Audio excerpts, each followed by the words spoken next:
Hello everybody, I want to show you with this video how you can change the language at the Redmi Note 14 Pro 5G. For that we will need the settings so just look for the settings app and tap on it.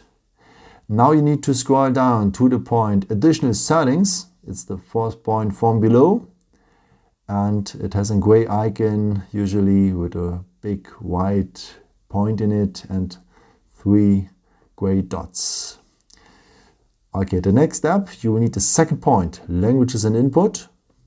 And after the first point, languages. Okay, now you can choose from many languages. Let's keep going on with English here for that video that you can follow it better. Let me take here English. And you can choose usually also a local dialect now. So English with the dialect of United Kingdom I've chosen now. And yeah, if you go back, it takes a few seconds and then your phone is ready here with a new language. Yeah, I hope I could help you with this video and answer your question. And yeah, maybe if you want, you can leave me a nice comment or give me a thumbs up. That would be very helpful for my videos. Thank you so much for.